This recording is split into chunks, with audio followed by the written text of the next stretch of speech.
Vulture funds are increasingly becoming a major part of Ireland's housing market. They're making massive profits through tax dodging and extortionate rents. I met with tenants from Rosedale Terrace and Richmond Street in Dublin 8 who are fighting against eviction.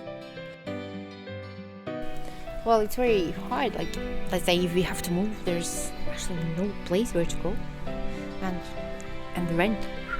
We're basically fighting for our rights as tenants. We just need a place to live, and it's not acceptable that because the landlord wants to make some profits, more profits actually, we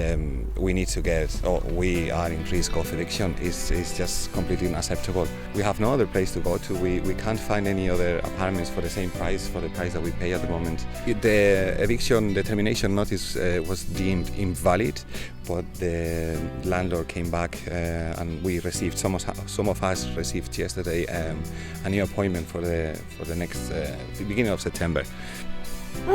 I think they need more profits. That is the reason why they want to tell us to go. For us, the reason is clear. It's just profit. It's more money. He wants more money, obviously.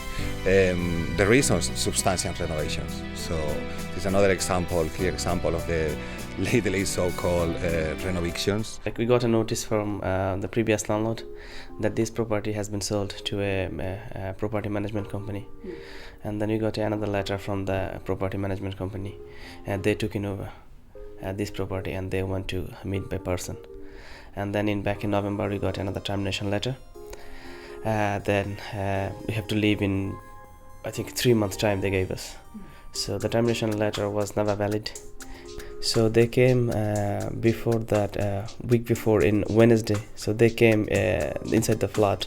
I just let them in and they said, okay, we're just from landlord's agent. And then we just came in here to check the property.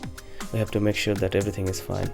So that day they said that you guys have to leave next week. I said, no way, we can't go anywhere because the termination letter wasn't valid. We are not going anywhere. So they said, okay, you guys will be thrown outside. That get ready on Tuesday, we are coming. I said, okay, let's see. And then they came Tuesday on 7th of May.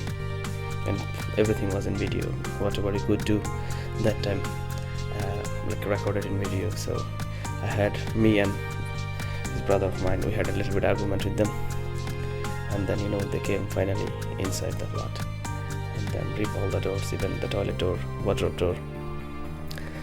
And they messed the whole plot and then throw all the stuff. And the builders came, 10 or 12 builders.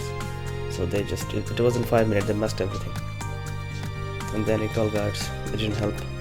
And then we called out, we finally called Peter from Dublin Engineer. Yeah, well, first of all, I would say that nobody should go anywhere. I think in the context of the housing crisis, more and more people are being forced out of their private rented accommodation because of insecurity of tenure. Tenants should actually stay in their homes because no landlord can come into any property without tenants' permission.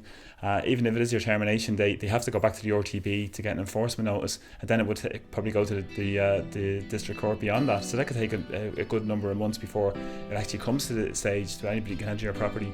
And the only person that can enter your property then will be the county sheriff. It's not the landlord or landlord's agent or anybody. So the message that should come out from this is that people should know their rights, but at the same time get involved with their local groups in their communities and look for support.